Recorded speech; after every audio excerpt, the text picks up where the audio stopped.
Welcome to the Dupin Files. Today, we unseal the case that started it all. Before Sherlock Holmes, before Hercule Poirot, and long before modern forensic science, there was C. Auguste Dupin. We are investigating The Murders in the Rue Morgue by Edgar Allan Poe. This is the absolute genesis of the mystery genre.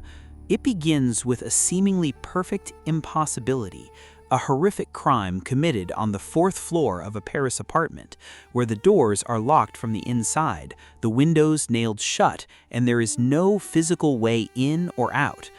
It asks a fundamental question. When you are faced with the impossible, how do you train your mind to see the truth hiding in plain sight?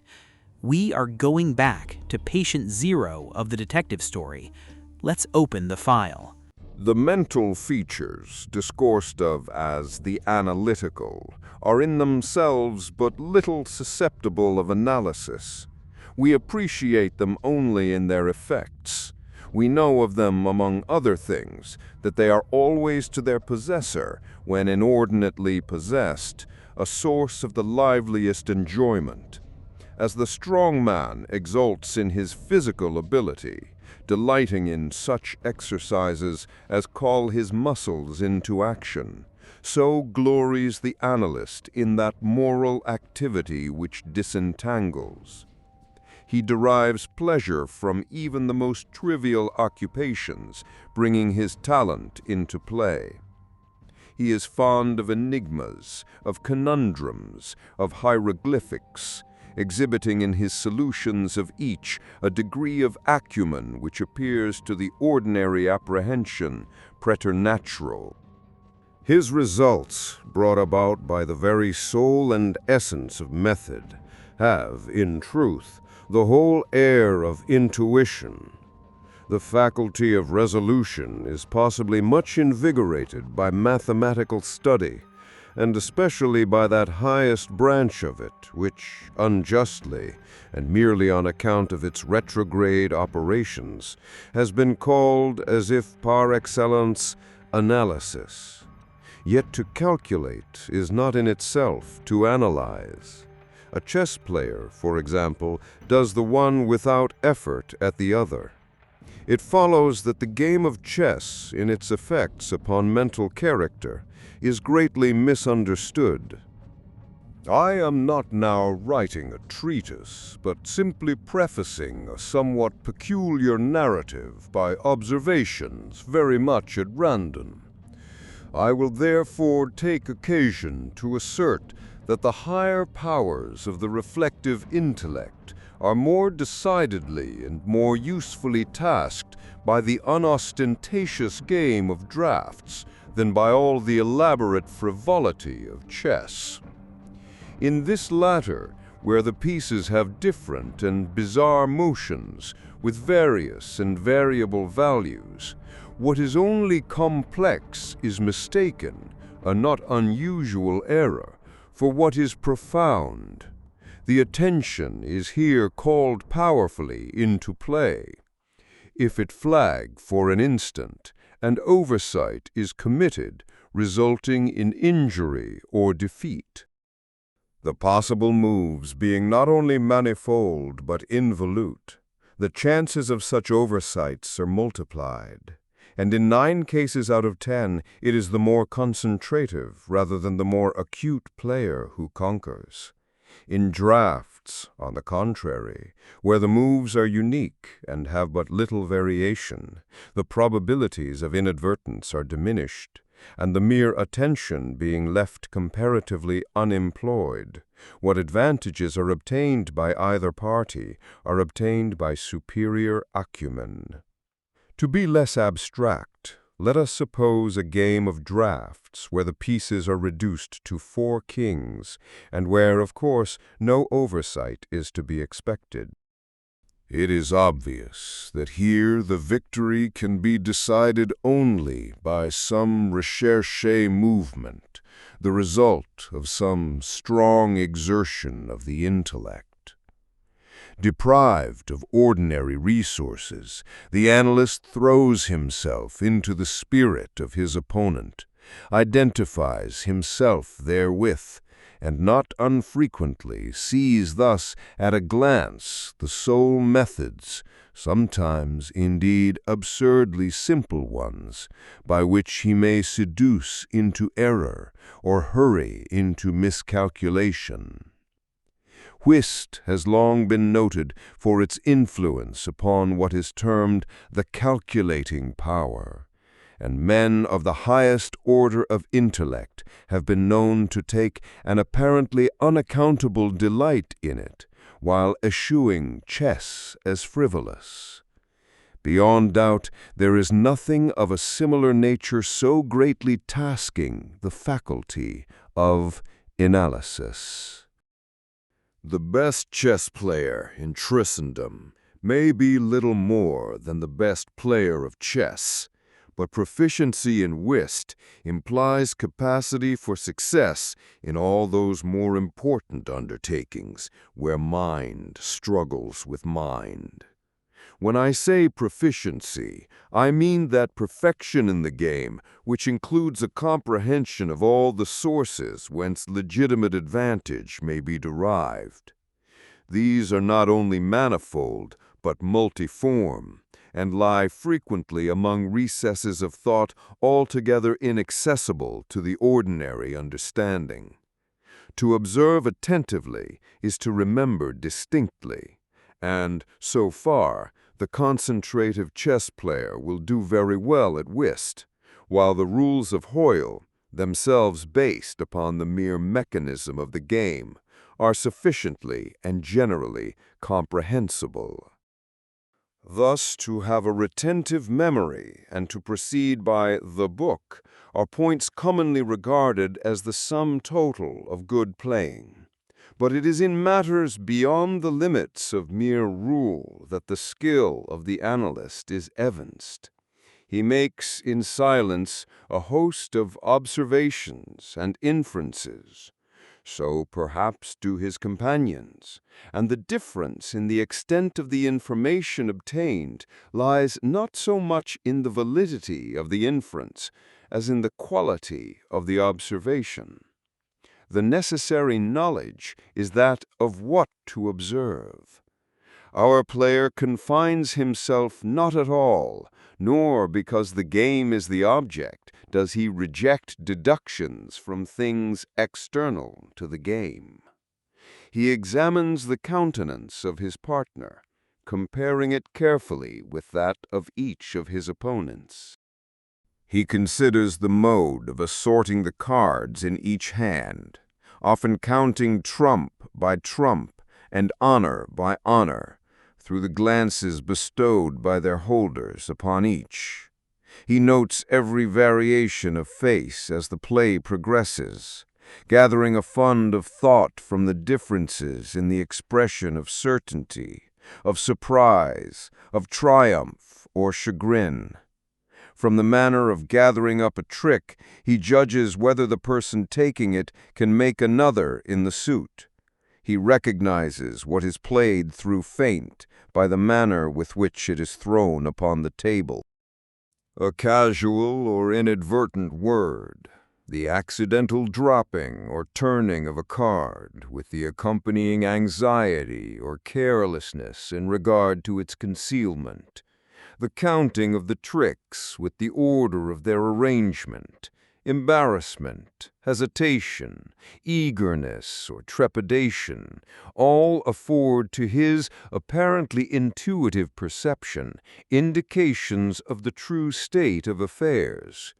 The first 2 or 3 rounds having been played, he is in full possession of the contents of each hand, and thenceforward puts down his cards with as absolute a precision of purpose as if the rest of the party had turned outward the faces of their own. The analytical power should not be confounded with ample ingenuity, for while the analyst is necessarily ingenious, the ingenious man is often remarkably incapable of analysis. The constructive or combining power, by which ingenuity is usually manifested, and to which the phrenologists, I believe erroneously, have assigned a separate organ, supposing it a primitive faculty, has been so frequently seen in those whose intellect bordered otherwise upon idiocy as to have attracted general observation among writers on morals. Between ingenuity and the analytic ability there exists a difference far greater, indeed, than that between the fancy and the imagination, but of a character very strictly analogous. It will be found, in fact, that the ingenious are always fanciful, and the truly imaginative never otherwise than analytic. The narrative which follows will appear to the reader somewhat in the light of a commentary upon the propositions just advanced. Residing in Paris during the spring and part of the summer of 18, I there became acquainted with a Monsieur C. Auguste Dupin. This young gentleman was of an excellent, indeed of an illustrious family, but by a variety of untoward events had been reduced to such poverty that the energy of his character succumbed beneath it, and he ceased to bestir himself in the world or to care for the retrieval of his fortunes. By courtesy of his creditors, there still remained in his possession a small remnant of his patrimony, and upon the income arising from this, he managed, by means of a rigorous economy, to procure the necessaries of life, without troubling himself about its superfluities. Books, indeed, were his sole luxuries, and in Paris these are easily obtained. Our first meeting was at an obscure library in the Rue Montmartre, where the accident of our both being in search of the same very rare and very remarkable volume brought us into closer communion. We saw each other again and again. I was deeply interested in the little family history which he detailed to me, with all that candor which a Frenchman indulges whenever mere self is his theme. I was astonished, too, at the vast extent of his reading, and above all, I felt my soul enkindled within me by the wild fervor and the vivid freshness of his imagination. Seeking in Paris the objects I then sought, I felt that the society of such a man would be to me a treasure beyond price, and this feeling I frankly confided to him.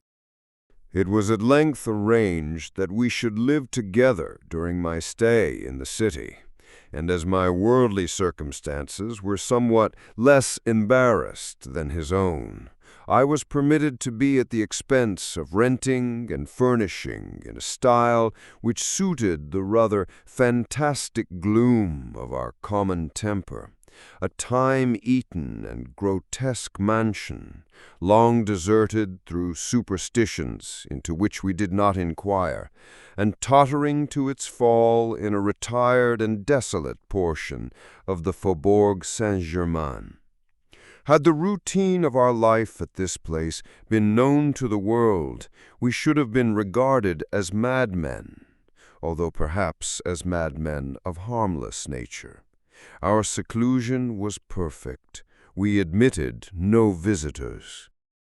Indeed, the locality of our retirement had been carefully kept a secret from my own former associates, and it had been many years since Dupin had ceased to know or be known in Paris.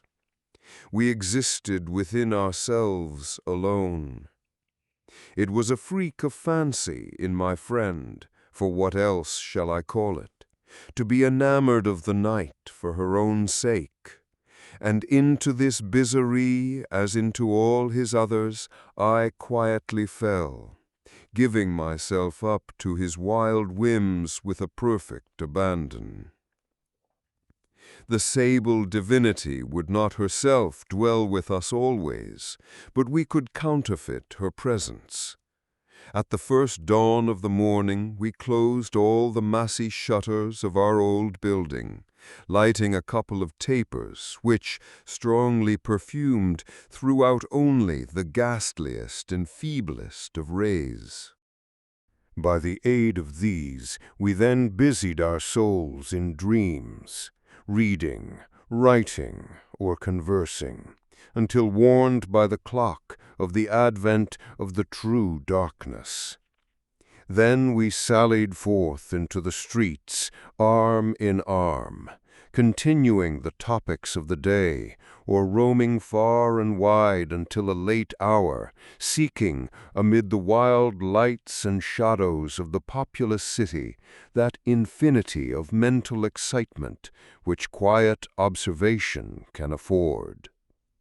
At such times I could not help remarking and admiring, although from his rich ideality I had been prepared to expect it, a peculiar analytic ability in Dupin. He seemed, too, to take an eager delight in its exercise, if not exactly in its display, and did not hesitate to confess the pleasure thus derived. He boasted to me with a low, chuckling laugh that most men, in respect to himself, wore windows in their bosoms, and was wont to follow up such assertions by direct and very startling proofs of his intimate knowledge of my own. His manner at these moments was frigid and abstract. His eyes were vacant in expression, while his voice, usually a rich tenor, rose into a treble which would have sounded petulantly but for the deliberateness and entire distinctness of the enunciation. Observing him in these moods, I often dwelt meditatively upon the old philosophy of the bi-part soul, and amused myself with the fancy of a double Dupin, the creative and the resolvent. Let it not be supposed, from what I have just said, that I am detailing any mystery or penning any romance. What I have described in The Frenchman was merely the result of an excited, or perhaps of a diseased intelligence, but of the character of his remarks at the periods in question, an example will best convey the idea. We were strolling one night down a long, dirty street in the vicinity of the Palais Royal. Being both apparently occupied with thought, neither of us had spoken a syllable for 15 minutes at least. All at once Dupin broke forth with these words: "He is a very little fellow, that's true, and would do better for the Théâtre des Variétés."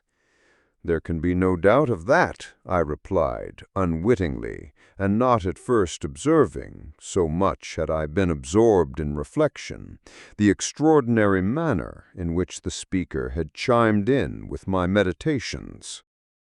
In an instant afterward, I recollected myself, and my astonishment was profound. "Dupin," I said gravely, "this is beyond my comprehension. I do not hesitate to say that I am amazed and can scarcely credit my senses. How was it possible you should know I was thinking of—" Here I paused, to ascertain beyond a doubt whether he really knew of whom I thought.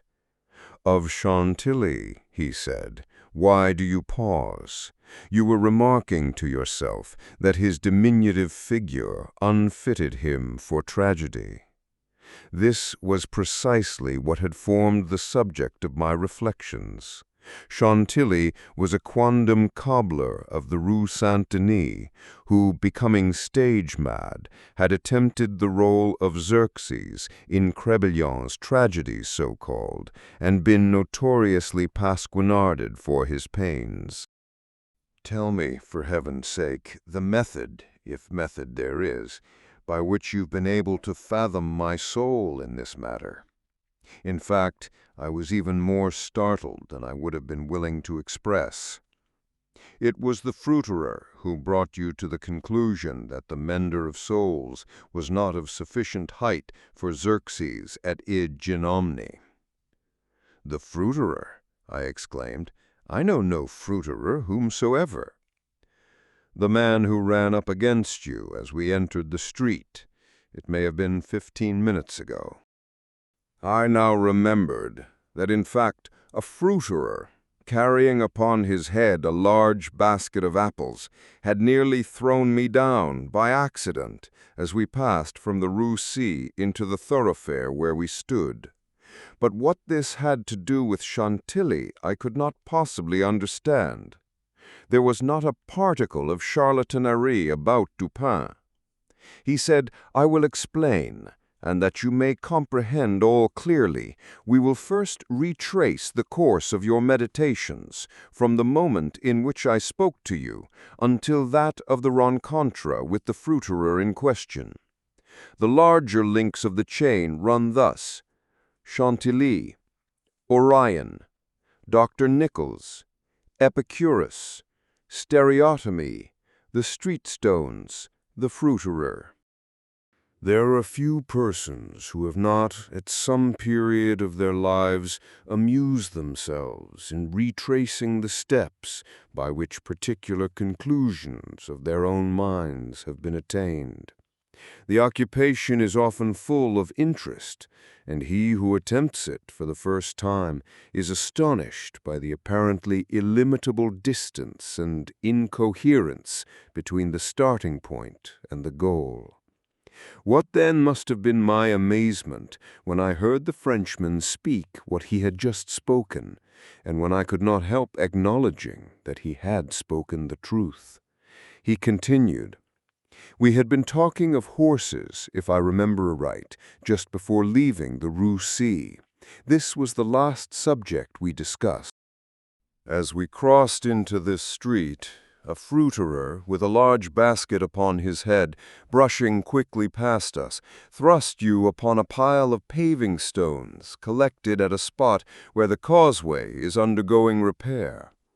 You stepped upon one of the loose fragments, slipped, slightly strained your ankle, appeared vexed or sulky, muttered a few words, turned to look at the pile, and then proceeded in silence.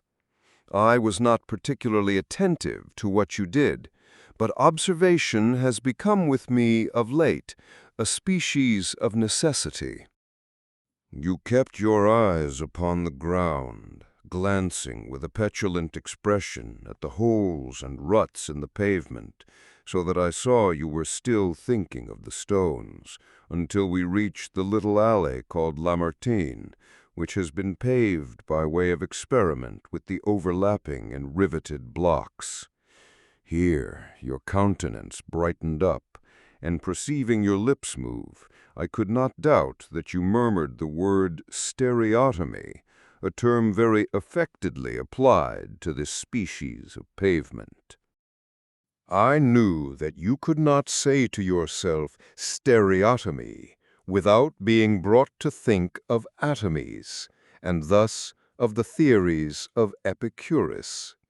And since when we discussed this subject not very long ago, I mentioned to you how singularly, yet with how little notice, the vague guesses of that noble Greek had met with confirmation in the late nebular cosmogony, I felt that you could not avoid casting your eyes upward to the great nebula in Orion, and I certainly expected you to do so. You did look up, and I was now assured that I had correctly followed your steps. But in that bitter tirade upon Chantilly which appeared in yesterday's Musée, the satirist, making some disgraceful allusions to the cobbler's change of name upon assuming the buskin, quoted a Latin line about which we have often conversed. I mean the line, "Perdidit antiquum litera prima sonum."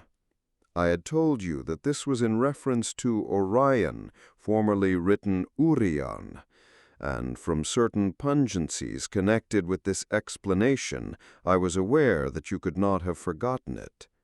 It was clear, therefore, that you would not fail to combine the two ideas of Orion and Chantilly. That you did combine them, I saw by the character of the smile which passed over your lips.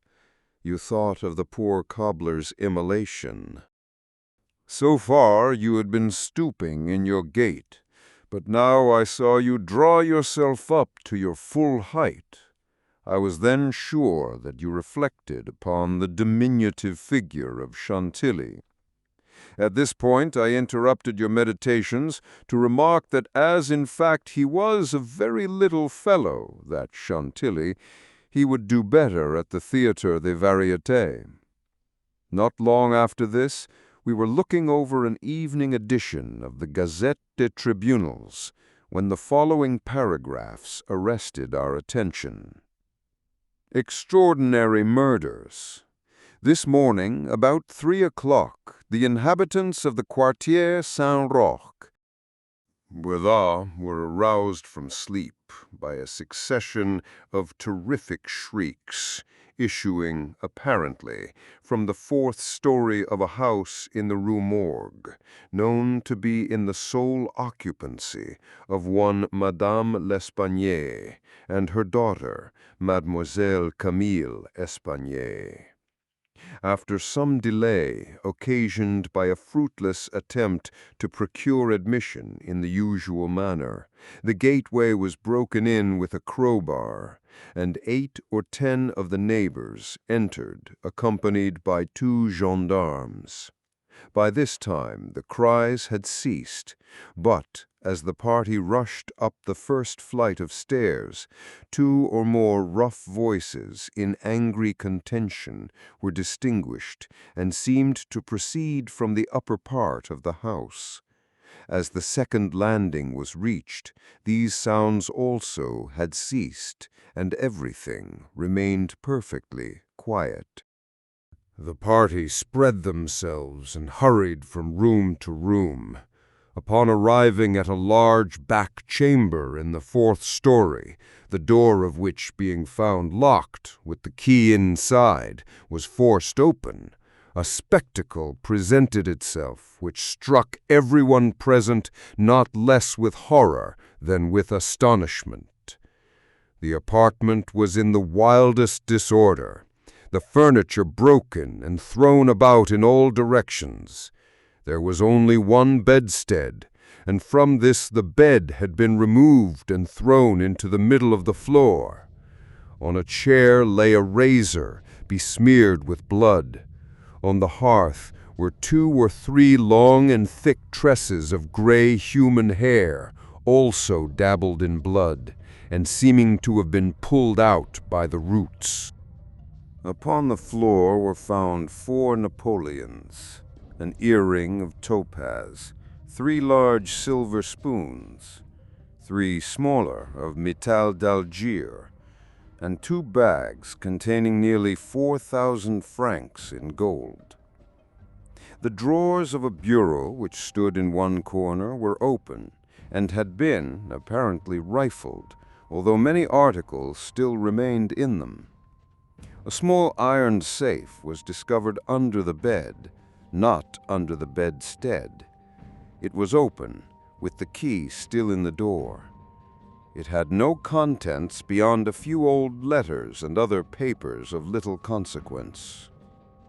Of Madame L'Espanaye, no traces were here seen, but an unusual quantity of soot being observed in the fireplace, a search was made in the chimney, and, horrible to relate, the corpse of the daughter, head downward, was dragged therefrom, it having been thus forced up the narrow aperture for a considerable distance. The body was quite warm. Upon examining it, many excoriations were perceived, no doubt occasioned by the violence with which it had been thrust up and disengaged. Upon the face were many severe scratches, and upon the throat dark bruises and deep indentations of fingernails, as if the deceased had been throttled to death. After a thorough investigation of every portion of the house without farther discovery, the party made its way into a small paved yard in the rear of the building, where lay the corpse of the old lady, with her throat so entirely cut that upon an attempt to raise her, the head fell off. The body, as well as the head, was fearfully mutilated. The former so much so as scarcely to retain any semblance of humanity. To this horrible mystery there is not as yet, we believe, the slightest clue. The next day's paper had these additional particulars. The tragedy in the Rue Morgue. Many individuals have been examined in relation to this most extraordinary and frightful affair. The word affair has not yet in France that levity of import which it conveys with us. But nothing whatever has transpired to throw light upon it. We give below all the material testimony elicited. Pauline de Bourg, laundress, deposes that she has known both the deceased for 3 years, having washed for them during that period. The old lady and her daughter seemed on good terms, very affectionate towards each other. They were excellent pay, could not speak in regard to their mode or means of living, believed that Madame L. told fortunes for a living, was reputed to have money put by. Never met any persons in the house when she called for the clothes or took them home. Were sure that they had no servant in employ. There appeared to be no furniture in any part of the building except in the 4th story.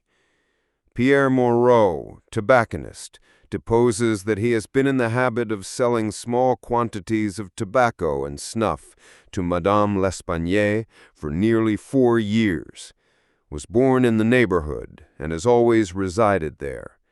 The deceased and her daughter had occupied the house in which the corpses were found for more than 6 years. It was formerly occupied by a jeweler who underlet the upper rooms to various persons. The house was the property of Madame L. She became dissatisfied with the abuse of the premises by her tenant, and moved into them herself, refusing to let any portion.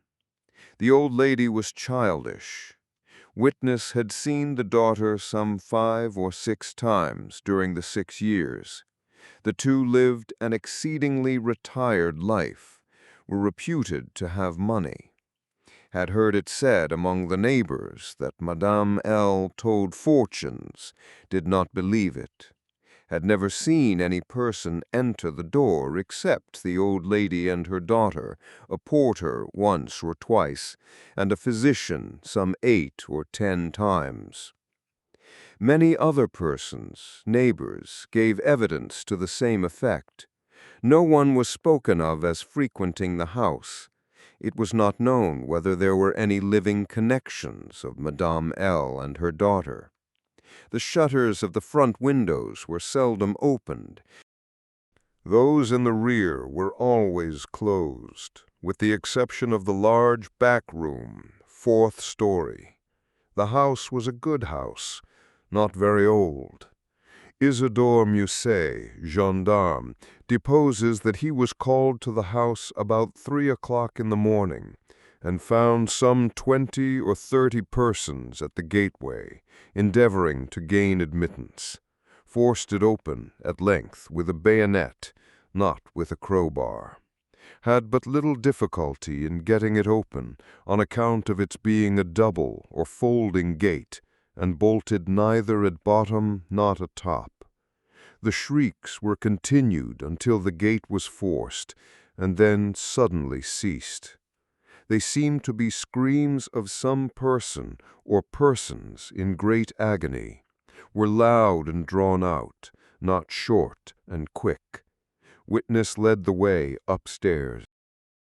Upon reaching the first landing, heard 2 voices in loud and angry contention, the one a gruff voice, the other much shriller, a very strange voice.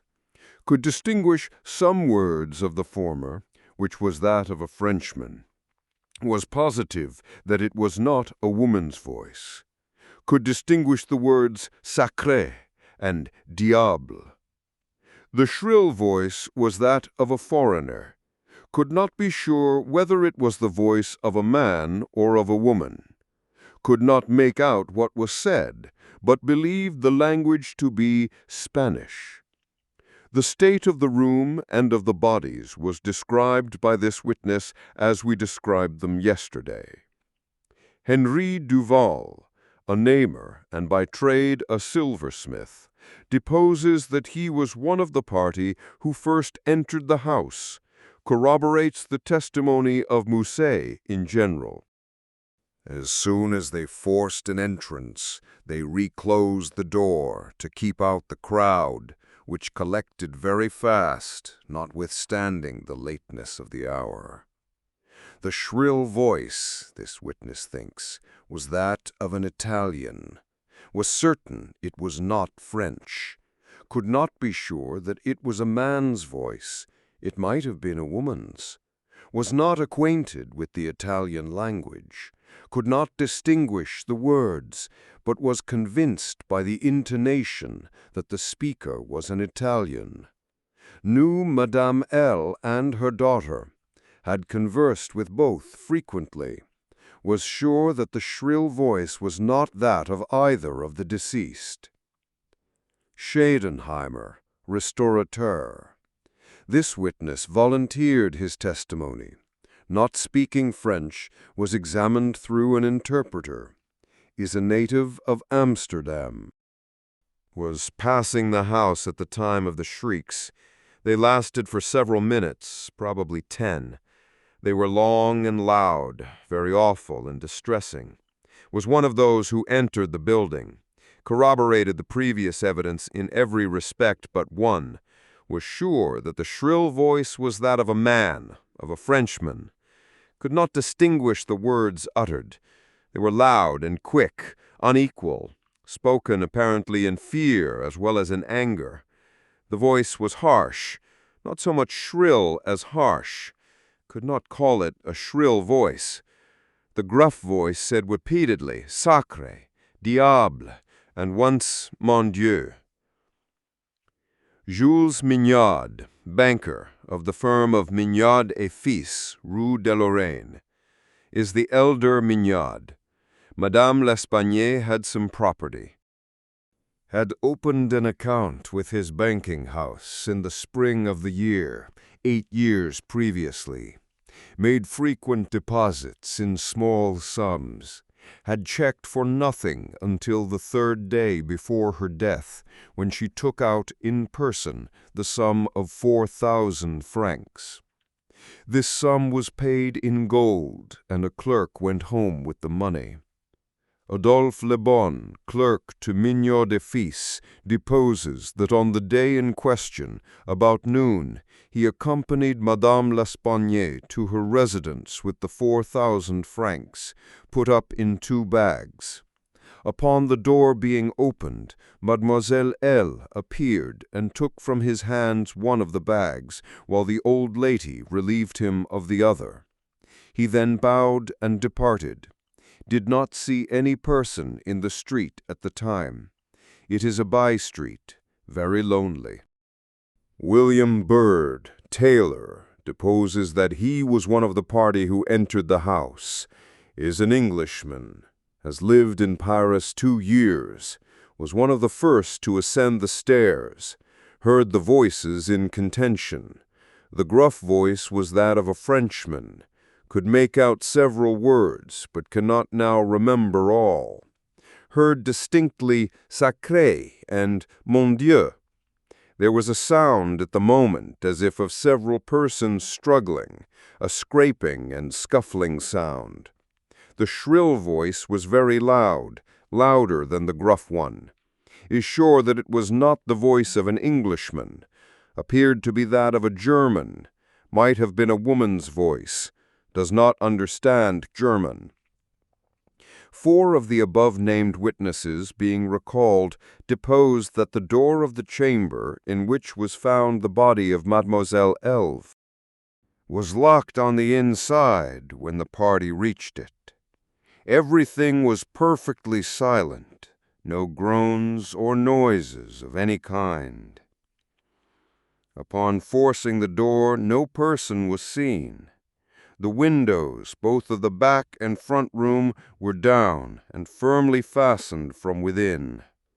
A door between the 2 rooms was closed, but not locked.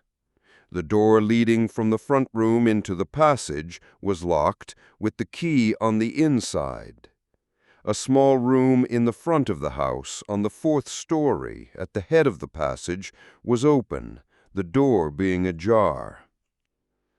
This room was crowded with old beds, boxes, and so forth. These were carefully removed and searched. There was not an inch of any portion of the house which was not carefully searched. Sweeps were sent up and down the chimneys. The house was a 4-story one, with garrets.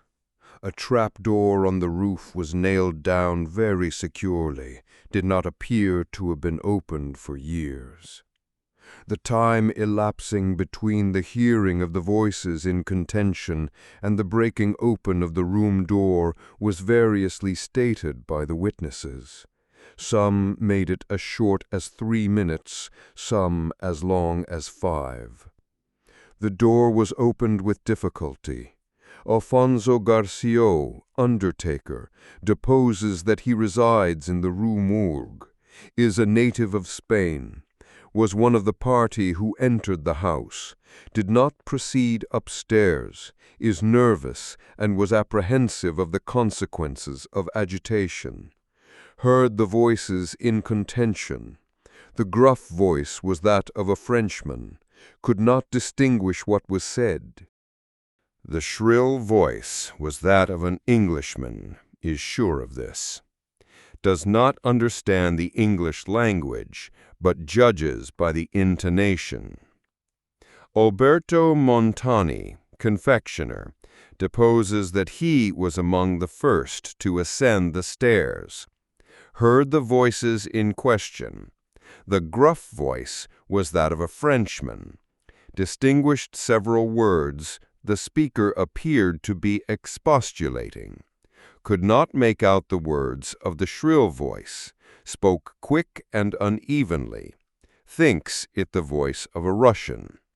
Corroborates the general testimony. Is an Italian. Never conversed with a native of Russia. Several witnesses, recalled, here testified that the chimneys of all the rooms on the 4th story were too narrow to admit the passage of a human being. By sweeps were meant cylindrical sweeping brushes, such as are employed by those who clean chimneys. These brushes were passed up and down every flue in the house. There is no back passage by which anyone could have descended while the party proceeded upstairs. The body of Mademoiselle L'Espanaye was so firmly wedged in the chimney that it could not be got down until 4 or 5 of the party united their strength. Paul Dumas, physician, deposes that he was called to view the bodies about daybreak. They were both then lying on the sacking of the bedstead in the chamber where Mademoiselle L. was found. The corpse of the young lady was much bruised and excoriated. The fact that it had been thrust up the chimney would sufficiently account for these appearances.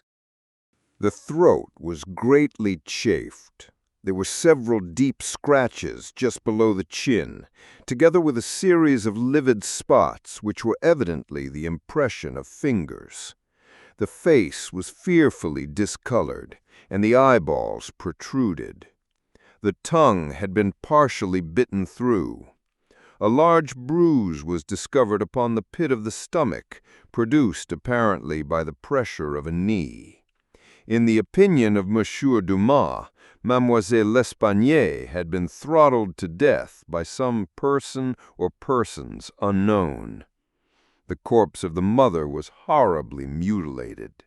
All the bones of the right leg and arm were more or less shattered. The left tibia much splintered, as well as all the ribs of the left side. Whole body dreadfully bruised and discolored. It was not possible to say how the injuries had been inflicted. A heavy club of wood, or a broad bar of iron, a chair, any large, heavy, and obtuse weapon would have produced such results if wielded by the hands of a very powerful man. No woman could have inflicted the blows with any weapon.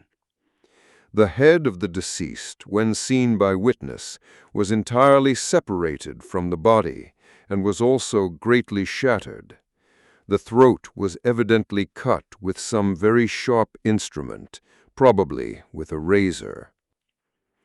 Alexander Etienne, surgeon, was called with Monsieur Dumas to view the bodies, corroborated the testimony and the opinions of Monsieur Dumas.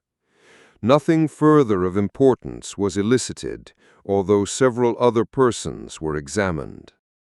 A murder so mysterious and so perplexing in all its particulars was never before committed in Paris, if indeed a murder has been committed at all. The police are entirely at fault, an unusual occurrence in affairs of this nature. There is not, however, the shadow of a clue apparent. The evening edition of the paper stated that the greatest excitement still continued in the Quartier Saint-Roch, that the premises in question had been carefully researched and fresh examinations of witnesses instituted, but all to no purpose. A postscript, however, mentioned that Adolphe Le Bon had been arrested and imprisoned, although nothing appeared to criminate him beyond the facts already detailed.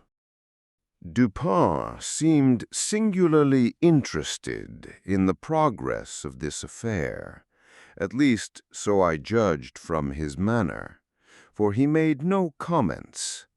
It was only after the announcement that Le Bon had been imprisoned that he asked me my opinion respecting the murders. I could merely agree with all Paris in considering them an insoluble mystery. I saw no means by which it would be possible to trace the murderer. "We must not judge of the means," said Dupin, "by this shell of an examination. The Parisian police, so much extolled for acumen, are cunning, but no more. There is no method in their proceedings beyond the method of the moment."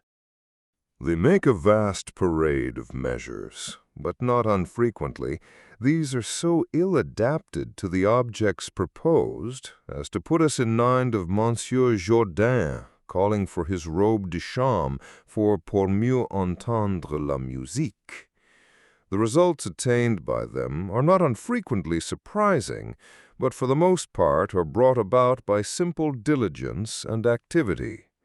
When these qualities are unavailing, their schemes fail.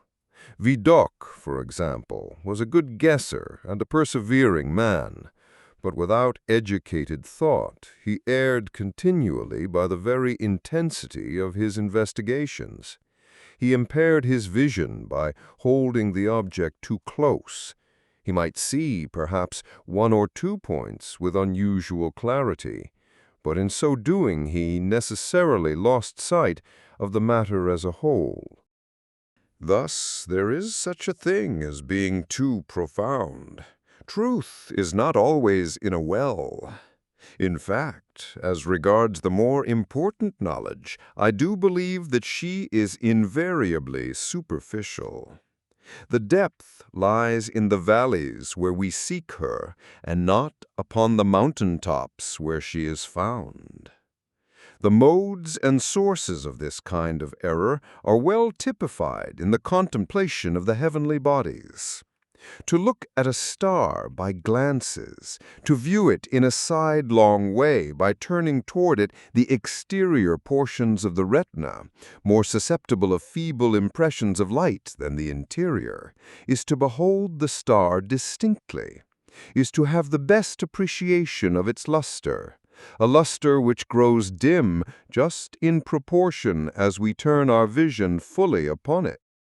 A greater number of rays actually fall upon the eye in the latter case, but in the former there is the more refined capacity for comprehension.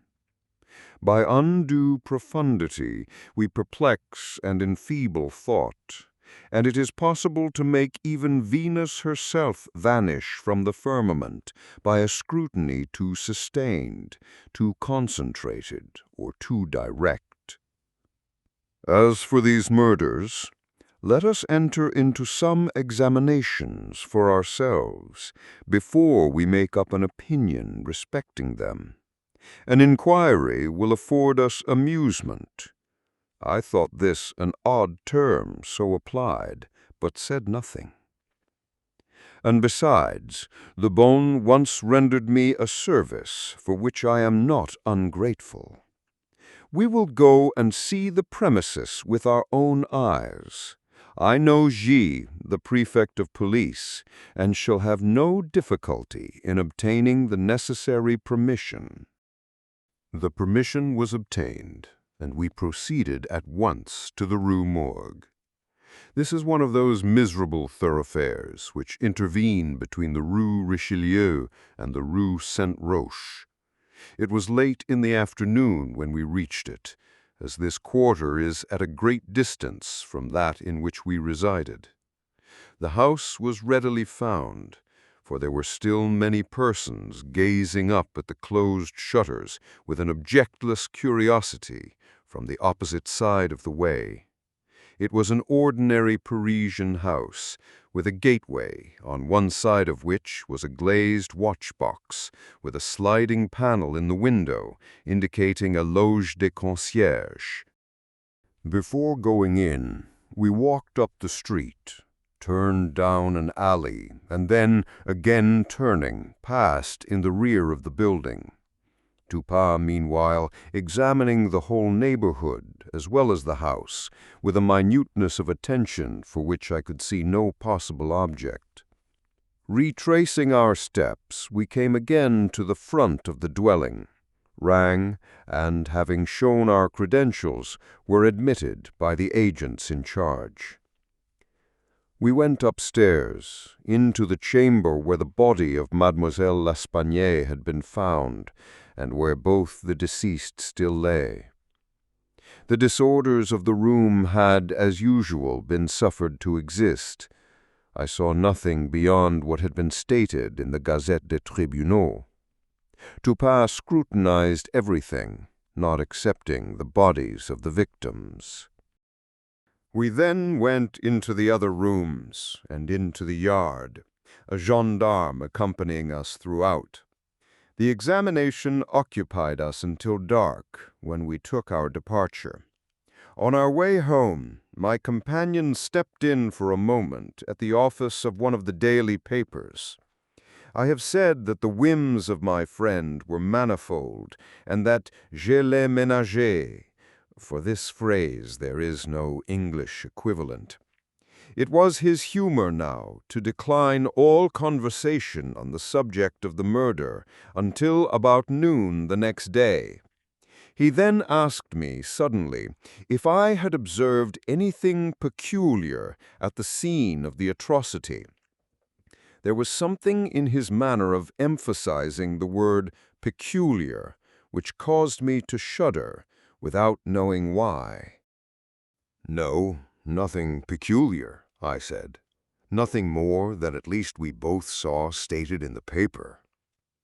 "The Gazette," he replied, "has not entered, I fear, into the unusual horror of the thing. But dismiss the idle opinions of this print.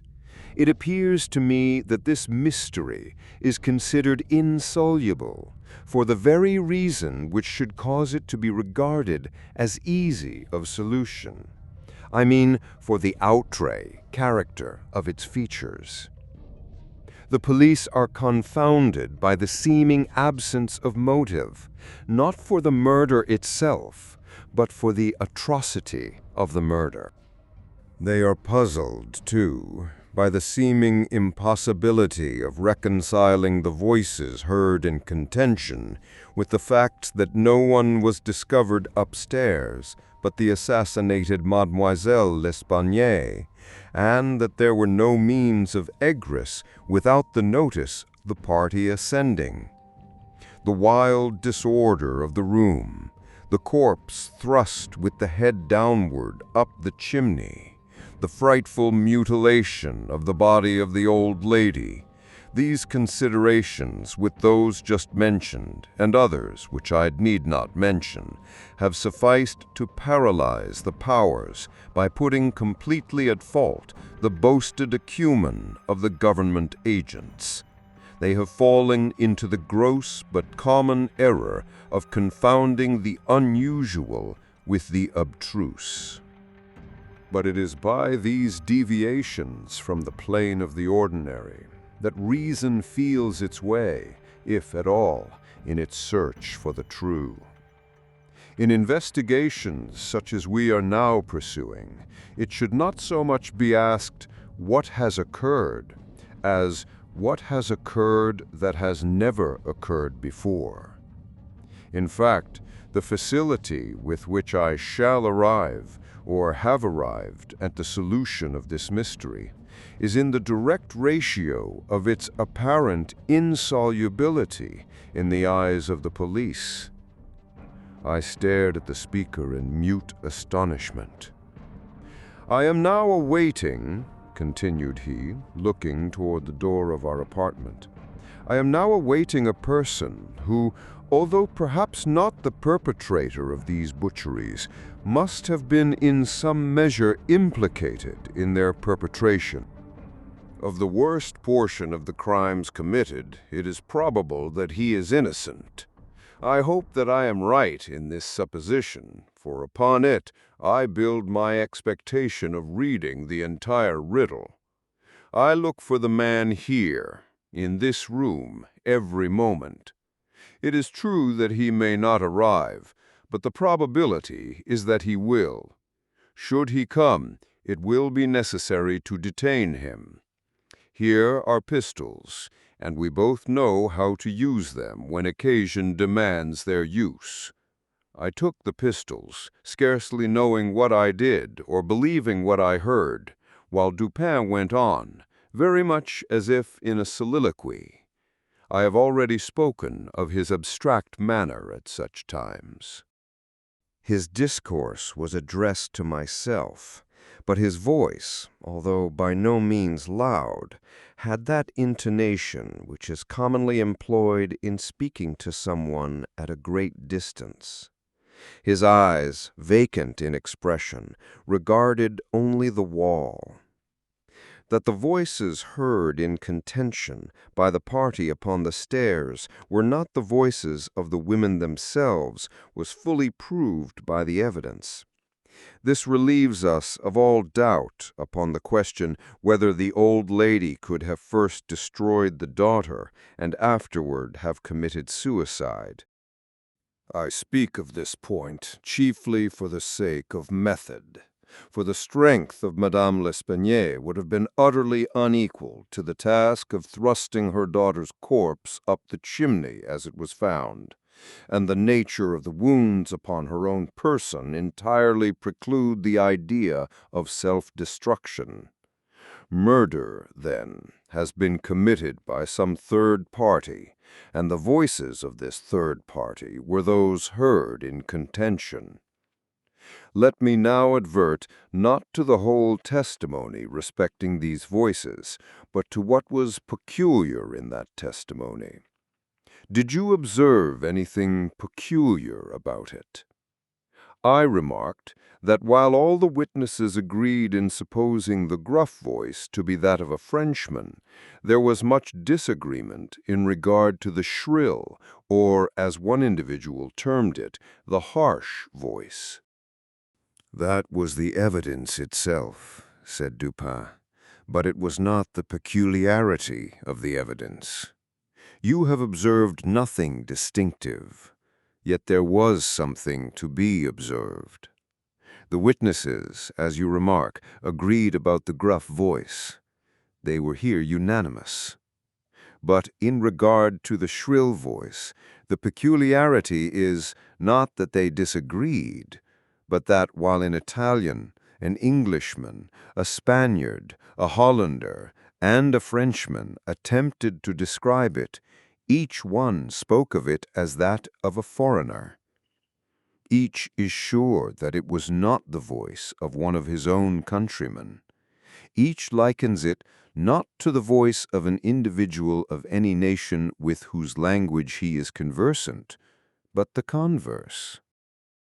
The Frenchman supposes it the voice of a Spaniard, and, quote, might have distinguished some words had he been acquainted with the Spanish, unquote.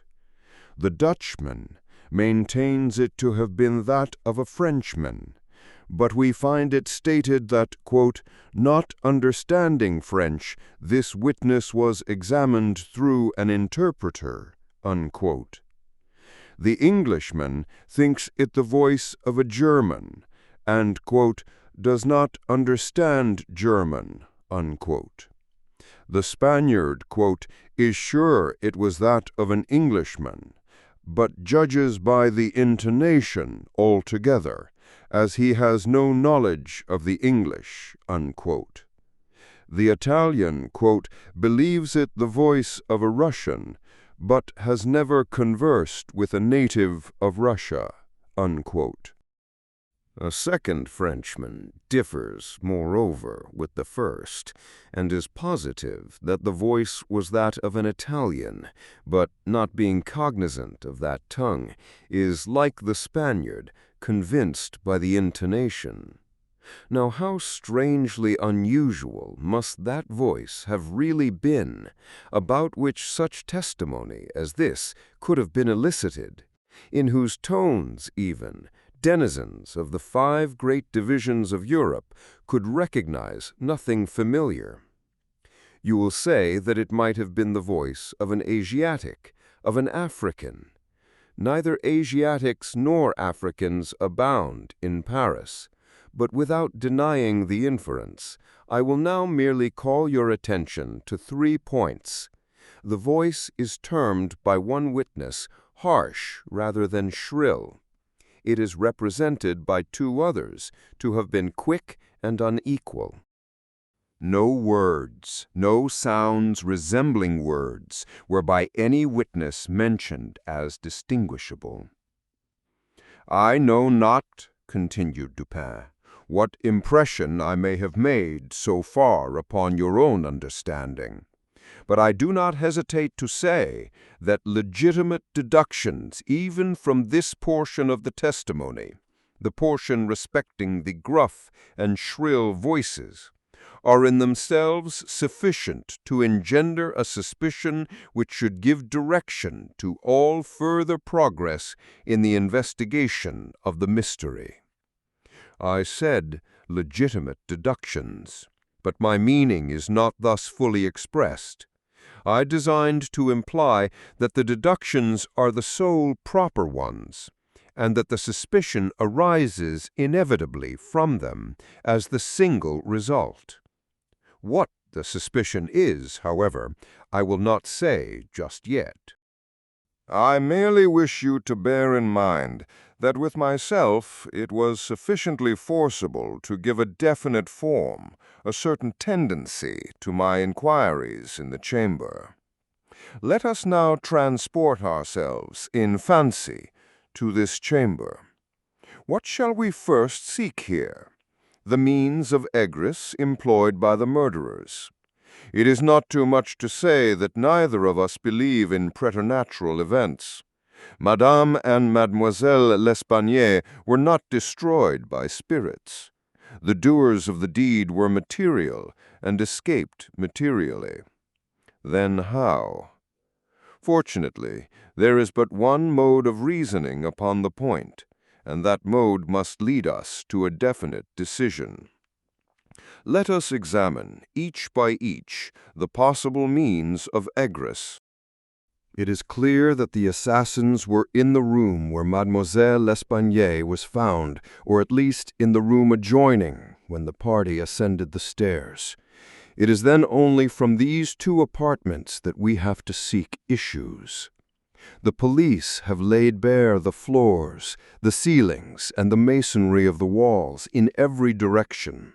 No secret issues could have escaped their vigilance. But not trusting to their eyes, I examined with my own. There were then no secret issues. Both doors leading from the rooms into the passage were securely locked with the keys inside. Let us turn to the chimneys. These, although of ordinary width for some 8 or 10 feet above the hearths, will not admit throughout their extent the body of a large cat. The impossibility of egress, by means already stated, being thus absolute, we are reduced to the windows. Through those of the front room no one could have escaped without notice from the crowd in the street. The murderers must have passed, then, through those of the back room.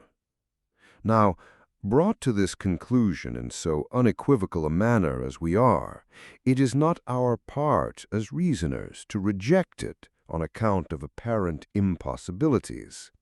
It is only left for us to prove that these apparent impossibilities are in reality not such. Quote, "There are 2 windows in the chamber. One of them is unobstructed by furniture and is wholly visible. The lower portion of the other is hidden from view by the head of the unwieldy bedstead, which is thrust close up against it. The former was found securely fastened from within. It resisted the utmost force of those who endeavored to raise it. A large gimlet hole had been pierced in its frame to the left, and a very stout nail was found fitted therein, nearly to the head.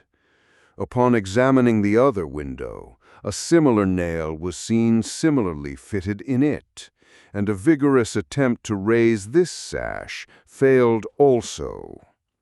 The police were now entirely satisfied that egress had not been in these directions, and therefore it was thought a matter of supererogation to withdraw the nails and open the windows. My own examination was somewhat more particular, and was so for the reason I have just given, because here it was, I knew, that all apparent impossibilities must be proved to be not such in reality. I proceeded to think thus, a posteriori. The murderers did escape from one of these windows. This being so, they could not have refastened the sashes from the inside, as they were found fastened. The consideration which put a stop, through its obviousness, to the scrutiny of the police in this quarter. Yet the sashes were fastened. They must, then, have the power of fastening themselves. There was no escape from this conclusion. I stepped to the unobstructed casement, withdrew the nail with some difficulty, and attempted to raise the sash. It resisted all my efforts, as I had anticipated. A concealed spring must, I now know, exist, and this corroboration of my idea convinced me that my premises, at least, were correct, however mysterious still appeared the circumstances attending the nails. A careful search soon brought to light the hidden spring. I pressed it, and, satisfied with the discovery, forbore to upraise the sash. I now replaced the nail, and regarded it attentively. A person passing out through this window might have reclosed it, and the spring would have caught, but the nail could not have been replaced. The conclusion was plain, and again narrowed in the field of my investigations. The assassins must have escaped through the other window.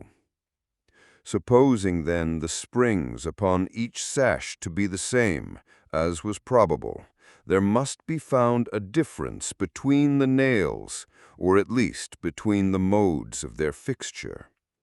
Getting upon the sacking of the bedstead, I looked over the headboard minutely at the second casement. Passing my hand behind the board, I readily discovered and pressed the spring, which was, as I had supposed, identical in character with its neighbor. I now looked at the nail. It was as stout as the other, and apparently fitted in the same manner, driven in nearly up to the head. You will say that I was puzzled, but if you think so, you must have misunderstood the nature of the inductions. To use a sporting phrase, I had not once been at fault. The scent had never for an instant been lost. There was no flaw in any link of the chain. I had traced the secret to its ultimate result, and that result was the nail. It had, I say, in every respect, the appearance of its fellow in the other window. But this fact was an absolute nullity, conclusive as it might seem to be, when compared with the consideration that here, at this point, terminated the clue. There must be something wrong, I said, about the nail. I touched it, and the head, with about 1/4 of an inch of the shank, came off in my fingers. The rest of the shank was in the gimlet hole where it had been broken off. The fracture was an old one, for its edges were encrusted with rust, and had apparently been accomplished by the blow of a hammer, which had partially embedded, in the top of the bottom sash, the head portion of the nail. I now carefully replaced this head portion in the indentation whence I had taken it, and the resemblance to a perfect nail was complete. The fissure was invisible. Pressing the spring, I gently raised the sash for a few inches. The head went up with it, remaining firm in its bed.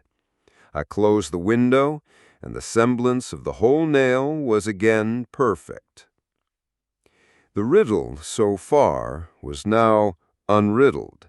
The assassin had escaped through the window which looked upon the bed. Dropping of its own accord upon his exit, or perhaps purposely closed, it had become fastened by the spring, and it was the retention of this spring which had been mistaken by the police for that of the nail, further inquiry being thus considered unnecessary. The next question is that of the mode of descent. Upon this point, I had been satisfied in my walk with you around the building. About 5 feet and a half from the casement in question, there runs a lightning rod. From this rod, it would have been impossible for anyone to reach the window itself, to say nothing of entering it. I observed, however, that the shutters of the 4th story were of the peculiar kind called by Parisian carpenters ferrade, a kind rarely employed at the present day, but frequently seen upon very old mansions at Lyon and Bordeaux. They are in the form of an ordinary door, a single, not a folding door, except that the lower half is latticed or worked in open trellis, thus affording an excellent hold for the hands. In the present instance, these shutters are fully 3 feet and a half broad. When we saw them from the rear of the house, they were both about half open. That is to say, they stood off at right angles from the wall. It is probable that the police, as well as myself, examined the back of the tenement. But if so, in looking at these ferrades in the line of their breadth, as they must have done, they did not perceive this great breadth itself, or at all events failed to take it into due consideration. In fact, having once satisfied themselves that no egress could have been made in this quarter, they would naturally bestow here a very cursory examination. It was clear to me, however, that the shutter belonging to the window at the head of the bed would, if swung fully back to the wall, reach to within 2 feet of the lightning rod. It was also evident that by exertion of a very unusual degree of activity and courage, an entrance into the window from the rod might have been thus effected. By reaching to the distance of 2 feet and a half, we now suppose the shutter open to its full extent, a robber might have taken a firm grasp upon the trellis work. Letting go then his hold upon the rod, placing his feet securely against the wall, and springing boldly from it, he might have swung the shutter so as to close it, and, if we imagine the window open at the time, might even have swung himself into the room. I wish you to bear especially in mind that I have spoken of a very unusual degree of activity as requisite to success in so hazardous and so difficult a feat. It is my design to show you, first, that the thing might possibly have been accomplished, but secondly, and chiefly, I wish to impress upon your understanding the very extraordinary, the almost preternatural character of that agility which could have accomplished it. You will say, no doubt, using the language of the law, that to make out my case, I should rather undervalue than insist upon a full estimation of the activity required in this matter. This may be the practice in law, but it is not the usage of reason. My ultimate object is only the truth. My immediate purpose is to lead you to place in juxtaposition that very unusual activity of which I have just spoken, with that very peculiar shrill or harsh and unequal voice, about whose nationality no 2 persons could be found to agree, and in whose utterance no sillification could be detected.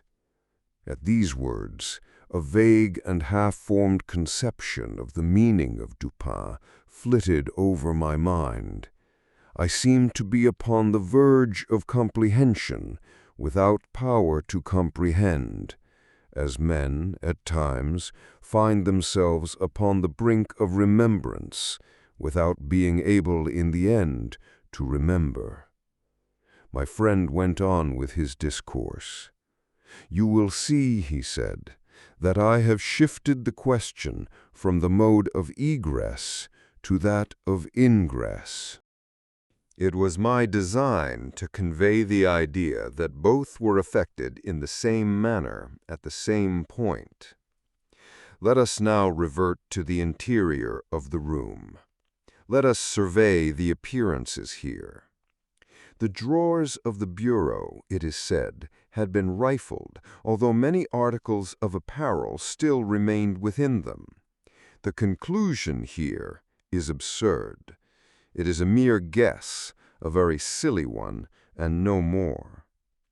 How are we to know that the articles found in the drawers were not all these drawers had originally contained? Madame L'Espanaye and her daughter lived an exceedingly retired life, saw no company, seldom went out, had little use for numerous changes of habiliment. If a thief had taken any, why did he not take all? Why did he not abandon 4,000 francs in gold to encumber himself with a bundle of linen? The gold was abandoned. Nearly the whole sum mentioned by Monsieur Mignot, the banker, was discovered in bags upon the floor. I wish you, therefore, to discard from your thoughts the blundering idea of motive, engendered in the brains of the police by that portion of the evidence which speaks of money delivered at the door of the house. Coincidences 10 times as remarkable as this, the delivery of the money and murder committed within 3 days upon the party receiving it, happen to all of us every hour of our lives, without attracting even momentary notice. Coincidences, in general, are great stumbling blocks in the way of that class of thinkers who have been educated to know nothing of the theory of probabilities, that theory to which the most glorious objects of human research are indebted for the most glorious of illustration. In the present instance, had the gold been gone, the fact of its delivery 3 days before would have formed something more than a coincidence. It would have been corroborative of this idea of motive. But under the real circumstances of the case, if we are to suppose gold the motive of this outrage, we must also imagine the perpetrator so vacillating an idiot as to have abandoned his gold and his motive together. Keeping now steadily in mind the points to which I have drawn your attention, that peculiar voice, that unusual agility, and that startling absence of motive in a murder so singularly atrocious as this, let us glance at the butchery itself. Here is a woman strangled to death by manual strength and thrust up a chimney head downward. Ordinary assassins employ no such modes of murder as this. Least of all do they thus dispose of the murdered. In the manner of thrusting the corpse up the chimney, you will admit that there was something excessively outré, something altogether irreconcilable with our common notions of human action, even when we suppose the actors the most depraved of men. Think, too, how great must have been that strength which could have thrust the body up such an aperture so forcibly that the united vigor of several persons was found barely sufficient to drag it down. Turn now to other indications of the employment of a vigor most marvelous. On the hearth were thick tresses, very thick tresses of gray human hair. These have been torn out by the roots. You are aware of the great force necessary in tearing thus from the head even 20 or 30 hairs together. You saw the locks in question as well as myself. Their roots, a hideous sight, were clotted with fragments of the flesh of the scalp, sure token of the prodigious power which had been exerted in uprooting perhaps 500,000 of hairs at a time. The throat of the old lady was not merely cut, but the head absolutely severed from the body. The instrument was a mere razor. I wish you also to look at the brutal ferocity of these deeds. Of the bruises upon the body of Madame L'Espanaye I do not speak. Monsieur Dumas and his worthy coadjutor, Monsieur Etienne, have pronounced that they were inflicted by some obtuse instrument, and so far these gentlemen are very correct. The obtuse instrument was clearly the stone pavement in the yard upon which the victim had fallen from the window which looked in upon the bed. This idea, however simple it may now seem, escaped the police for the same reason that the breadth of the shutters escaped them, because by the affair of the nails, their perceptions had been hermetically sealed against the possibility of the windows having ever been opened at all. If now, in addition to all these things, you have properly reflected upon the odd disorder of the chamber, we have gone so far as to combine the ideas of an agility astounding, a strength superhuman, a ferocity brutal, a butchery without motive, a grotesquerie in horror absolutely alien from humanity, and a voice foreign in tone to the ears of men of many nations, and devoid of all distinct or intelligible syllabification. What result then has ensued? What impression have I made upon your fancy? I felt a creeping of the flesh as Dupin asked me the question. A madman, I said, has done this deed. Some raving maniac escaped from a neighboring maison de santé. In some respects, he replied, your idea is not irrelevant. But the voices of madmen, even in their wildest paroxysms, are never found to tally with that peculiar voice heard upon the stairs. Madmen are of some nation, and their language, however incoherent in its words, has always the coherence of syllabification. Besides, the hair of a madman is not such as I now hold in my hand. I disentangled this little tuft from the rigidly clutched fingers of Madame L'Espanaye. Tell me what you can make of it. Dupin, I said, completely unnerved, this hair is most unusual. This is no human hair. I have not asserted that it is, said he. But before we decide this point, I wish you to glance at the little sketch I have traced upon this paper. It is a facsimile drawing of what has been described in one portion of the testimony as dark bruises and deep indentations of fingernails upon the throat of Mademoiselle L'Espanaye, and in another, by Monsieur Dumas and Etienne, as a series of livid spots, evidently the impression of fingers. You will perceive, continued my friend, spreading out the paper upon the table before us, that this drawing gives the idea of a firm and fixed hold. There is no slipping apparent. Each finger has retained, possibly until the death of the victim, the fearful grasp by which it originally embedded itself. Attempt now to place all your fingers at the same time in the respective impressions as you see them. I made the attempt in vain. We are possibly not giving this matter a fair trial, he said. The paper is spread out upon a plain surface, but the human throat is cylindrical. Here is a billet of wood, the circumference of which is about that of the throat. Wrap the drawing around it and try the experiment again.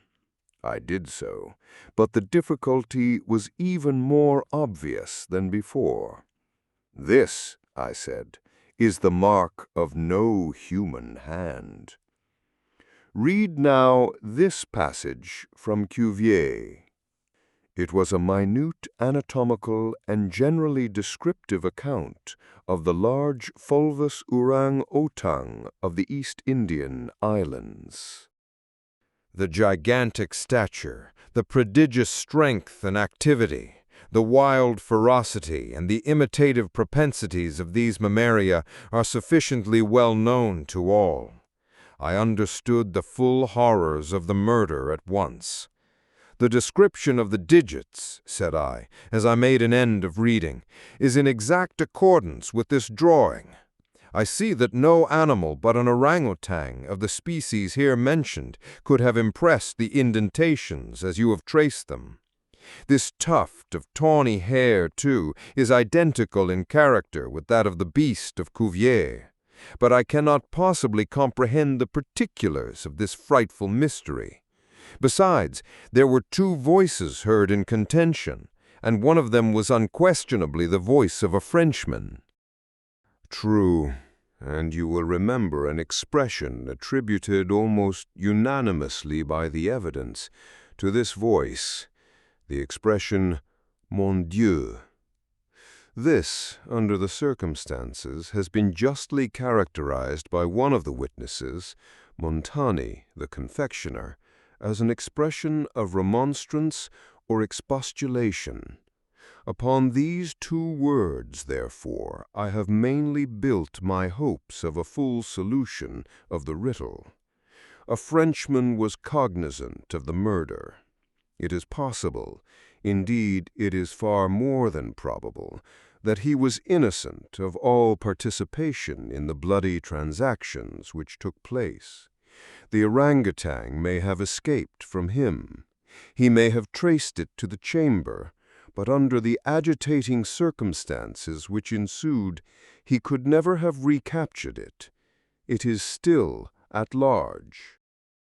I will not pursue these guesses, for I have no right to call them more, since the shades of reflection upon which they are based are scarcely of sufficient depth to be appreciable by my own intellect, and since I could not pretend to make them intelligible to the understanding of another. We will call them guesses, then, and speak of them as such. If the Frenchman in question is indeed, as I suppose, innocent of this atrocity, this advertisement, which I left last night upon our return home at the office of Le Monde, a paper devoted to the shipping interest and much sought by sailors, will bring him to our residence. He handed me a paper, and I read thus: "Caught in the Bois de Boulogne, early in the morning of the inst, the morning of the murder, owner a very large, tawny orangutan of the Bornese species. The owner, who is ascertained to be a sailor belonging to a Maltese vessel, may have the animal again upon identifying it satisfactorily and paying a few charges arising from its capture and keeping. Call at number Rue Blanc, Faubourg Saint-Germain, au troisième." "How is it possible," I asked, "that you should know the man to be a sailor and belonging to a Maltese vessel?" "I do not know it," said Dupin. "I am not sure of it. Here, however, is a small piece of ribbon, which, from its form and from its greasy appearance, has evidently been used in tying the hair in one of those long queues of which sailors are so fond. Moreover, this knot is one which few besides sailors can tie, and is peculiar to the Maltese. I picked the ribbon up at the foot of the lightning rod. It could not have belonged to either of the deceased. Now, if after all I am wrong in my induction from this ribbon that the Frenchman was a sailor belonging to a Maltese vessel, still I can have done no harm in saying what I did in the advertisement.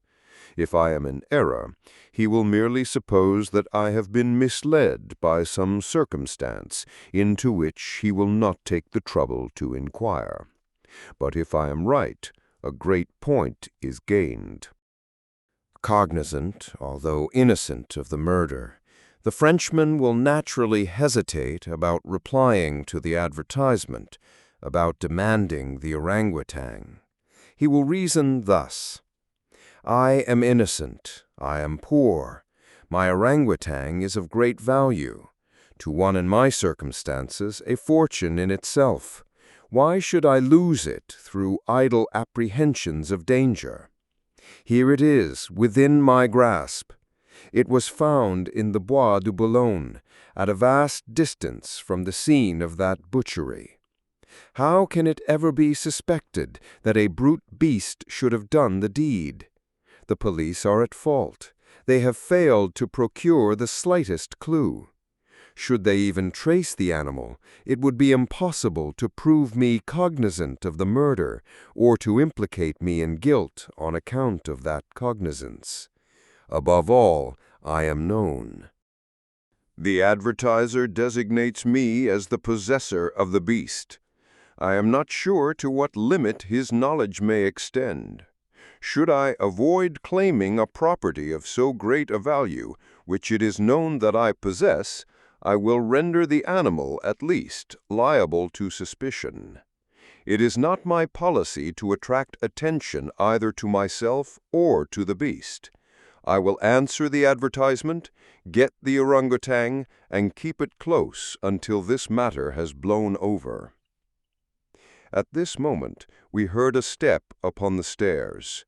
"Be ready," said Dupin, "with your pistols, but neither use them nor show them until at a signal from myself." The front door of the house had been left open, and the visitor had entered without ringing and advanced several steps upon the staircase. Now, however, he seemed to hesitate. Presently we heard him descending. Dupin was moving quickly to the door when we again heard him coming up. He did not turn back a second time, but stepped up with decision and rapped at the door of our chamber. "Come in," said Dupin, in a cheerful and hearty tone. A man entered. He was a sailor, evidently, a tall, stout, and muscular-looking person, with a certain daredevil expression of countenance not altogether unproposing. His face, greatly sunburnt, was more than half hidden by whisker and mustachio. He had with him a huge oaken cudgel, but appeared to be otherwise unarmed. He bowed awkwardly, and bade us good evening in French accents, which, although somewhat Neufchatelish, were still sufficiently indicative of a Parisian origin. "Sit down, my friend," said Dupin. "I suppose you have called about the orangutan. Upon my word, I almost envy you the possession of him. A remarkably fine and no doubt very valuable animal. How old do you suppose him to be?" The sailor drew a long breath, with the air of a man relieved of some intolerable burden, and then replied in an assured tone, "I have no way of telling, but he can't be more than 4 or 5 years old. Have you got him here?" "Oh, no, we had no conveniences for keeping him here. He's at a livery stable in the Rue Morgue just by. You can get him in the morning. Of course, you are prepared to identify the property?" "To be sure I am, sir." "I shall be sorry to part with him." "I don't mean that you should be at all this trouble for nothing, sir," said the man. "Couldn't expect it." "I'm very willing to pay a reward for the finding of the animal. That is to say, anything in reason." "Well," replied my friend, "that is all very fair, to be sure. Let me think. What should I have? Oh, I will tell you. My reward shall be this. You shall give me all the information in your power about these murders in the Rue Morgue." Dupin said the last words in a very low tone and very quietly. Just as quietly, too, he walked toward the door, locked it, and put the key in his pocket. He then drew a pistol from his bosom and placed it, without the least flurry, upon the table. The sailor's face flushed up as if he were struggling with suffocation. He started to his feet and grasped his cudgel, but the next moment he fell back into his seat, trembling violently, and with the countenance of death itself. He spoke not a word. I pitied him from the bottom of my heart. "My friend," said Dupin in a kind tone, "you are alarming yourself unnecessarily. You are indeed. We mean you no harm whatever. I pledge you the honor of a gentleman and of a Frenchman that we intend you no injury. I perfectly well know that you are innocent of the atrocities in the Rue Morgue. It will not do, however, to deny that you are in some measure implicated in them. From what I have already said, you must know that I have had means of information about this matter, means of which you could never have dreamed. Now the thing stands thus. You have done nothing which you could have avoided. Nothing, certainly, which renders you culpable. You were not even guilty of robbery, when you might have robbed with impunity. You have nothing to conceal. You have no reason for concealment. On the other hand, you are bound by every principle of honor to confess all you know. An innocent man is now imprisoned, charged with the crime of which you can point out the perpetrator. The sailor had recovered his presence of mind, in a great measure, while Dupin uttered these words, but his original boldness of bearing was all gone.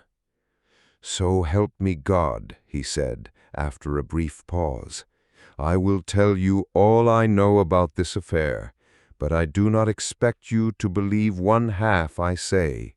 I would be a fool indeed if I did. Still I am innocent, and I will make a clean breast if I die for it." What he stated was, in substance, this. He had lately made a voyage to the Indian archipelago. A party, of which he formed one, landed at Borneo and passed into the interior on an excursion of pleasure. Himself and a companion had captured the orangutan. This companion dying, the animal fell into his own exclusive possession. After great trouble occasioned by the intractable ferocity of his captive during the home voyage, he at length succeeded in lodging it safely at his own residence in Paris, where, not to attract toward himself the unpleasant curiosity of his neighbors, he kept it carefully secluded until such time as it should recover from a wound in the foot received from a splinter on board ship. His ultimate design was to sell it. Returning home from some sailor's frolic the night, or rather in the morning of the murder, he found the beast occupying his own bedroom, into which it had broken from a closet adjoining, where it had been, as was thought, securely confined. Razor in hand, and fully lathered, it was sitting before a looking-glass, attempting the operation of shaving, in which it had no doubt previously watched its master through the keyhole of the closet. Terrified at the sight of so dangerous a weapon in the possession of an animal so ferocious and so well able to use it, the man, for some moments, was at a loss what to do. He had been accustomed, however, to quiet the creature, even in its fiercest moods, by the use of a whip, and to this he now resorted. Upon sight of it, the orangutan sprang at once through the door of the chamber, down the stairs, and thence through a window, unfortunately open, into the street. The Frenchman followed in despair. The ape, razor still in hand, occasionally stopping to look back and gesticulate at its pursuer, until the latter had nearly come up with it. It then again made off. In this manner the chase continued for a long time.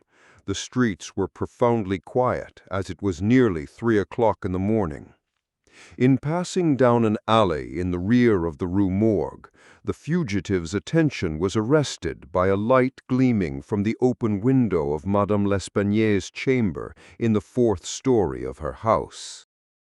Rushing to the building, it perceived the lightning rod, clambered up with inconceivable agility, grasped the shutter, which was thrown fully back against the wall, and by its means swung itself directly upon the headboard of the bed. The whole feat did not occupy a minute. The shutter was kicked open again by the orangutan as it entered the room. The sailor, in the meantime, was both rejoiced and perplexed. He had strong hopes of now recapturing the brute, as it could scarcely escape from the trap into which it had ventured, except by the rod, where it might be intercepted as it came down. On the other hand, there was much cause for anxiety as to what it might do in the house. This latter reflection urged the man still to follow the fugitive. A lightning rod is ascended without difficulty, especially by a sailor. But when he had arrived as high as the window, which lay far to his left, his career was stopped. The most he could accomplish was to reach over so as to obtain a glimpse of the interior of the room. At this glimpse, he nearly fell from his hold through excess of horror. Now it was that those hideous shrieks arose upon the night which had startled from slumber the inmates of the Rue Morgue. Madame L'Espanaye and her daughter, habited in their night-clothes, had apparently been occupied in arranging some papers in the iron chest already mentioned, which had been wheeled into the middle of the room. It was open, and its contents lay beside it on the floor. The victims must have been sitting with their backs toward the window, and from the time elapsing between the ingress of the beast and the screams, it seems probable that it was not immediately perceived. The flapping to of the shutter would naturally have been attributed to the wind. As the sailor looked in, the gigantic animal had seized Madame L'Espanaye by the hair, which was loose, as she had been combing it, and was flourishing the razor about her face in imitation of the motions of a barber. The daughter lay prostrate and motionless. She had swooned. The screams and struggles of the old lady, during which the hair was torn from her head, had the effect of changing the probably pacific purposes of the orangutan into those of wrath. With one determined sweep of its muscular arm, it nearly severed her head from her body. The sight of blood inflamed its anger into frenzy. Gnashing its teeth and flashing fire from its eyes, it flew upon the body of the girl and embedded its fearful talons in her throat, retaining its grasp until she expired. Its wandering and wild glances fell at this moment upon the head of the bed, over which the face of its master, rigid with horror, was just discernible. The fury of the beast, who no doubt bore still in mind the dreaded whip, was instantly converted into fear. Conscious of having deserved punishment, it seemed desirous of concealing its bloody deeds, and skipped about the chamber in an agony of nervous agitation, throwing down and breaking the furniture as it moved, and dragging the bed from the bedstead.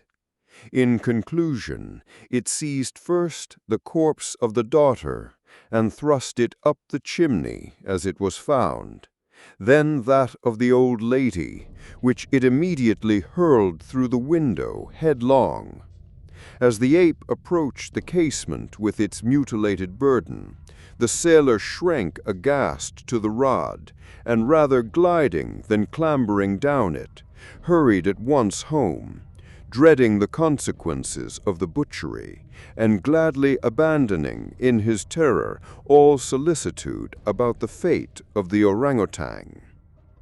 The words heard by the party upon the staircase were the Frenchman's exclamations of horror and affright, commingled with the fiendish jabberings of the brute.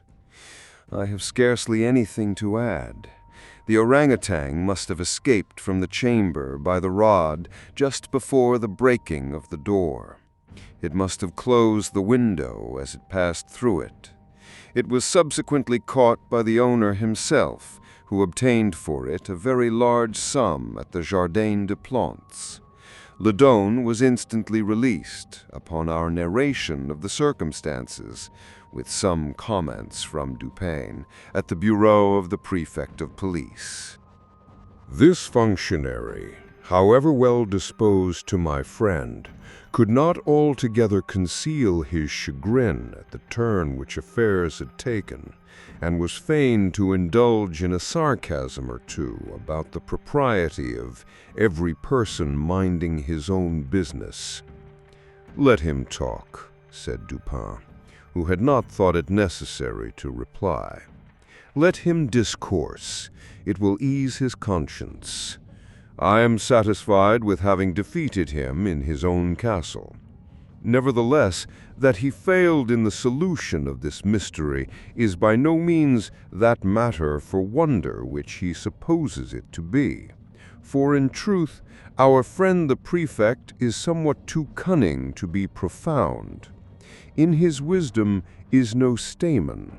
It is all head and no body, like the pictures of the goddess Laverna, or, at best, all head and shoulders, like a codfish. But he is a good creature, after all. I like him especially for one master stroke of cant, by which he has attained his reputation for ingenuity. I mean, the way he has de nier ce qui est et d'expliquer ce qui n'est pas.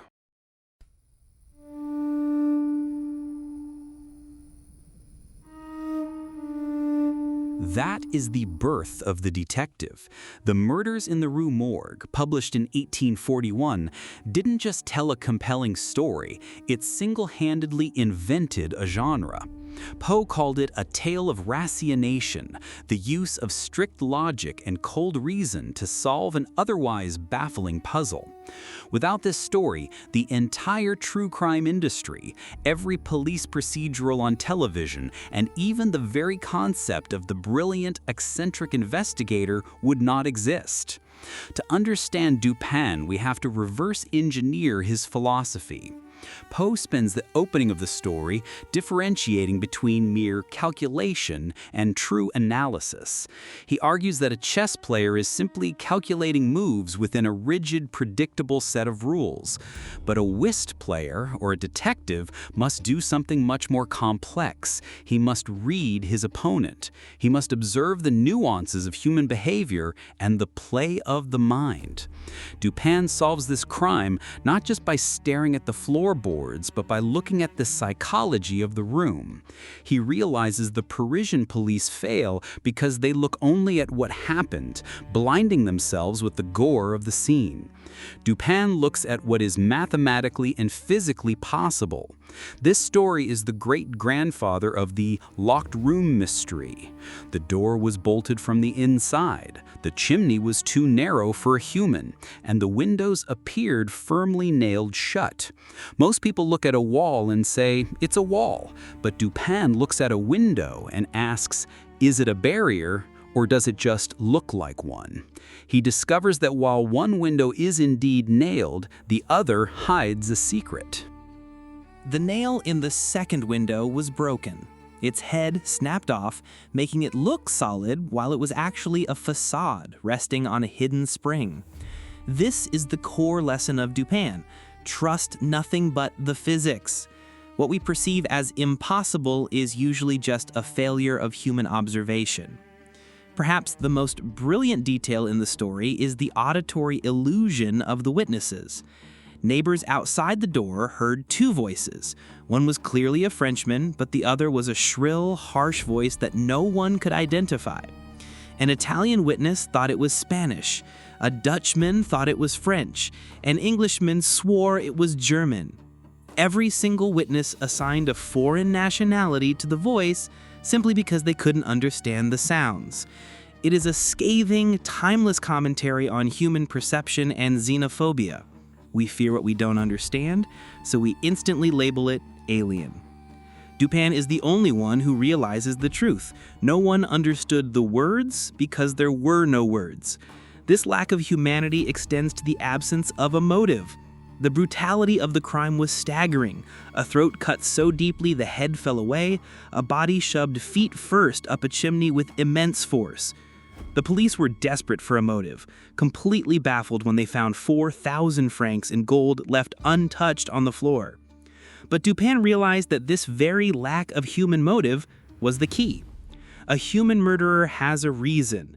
Greed, revenge, passion, and even a psychopath operates on a twisted logic. This violence was grotesque in a way that defied the human profile. By removing the human factor, Dupin was left with the only logical, albeit shocking, solution. We must also acknowledge the narrator. He is never named. He lives with Dupin in a time-eaten, grotesque mansion, shuttering the windows by day to live by candlelight. He is the original blueprint for Dr. John Watson. Poe realized early on that a genius character is too alien for the reader to inhabit. We need a proxy, a normal, easily confused person to whom the genius can explain the plot. The narrator is us. I leave you with a question for the archive.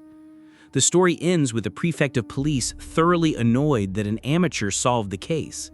Dupin replies with absolute, towering arrogance.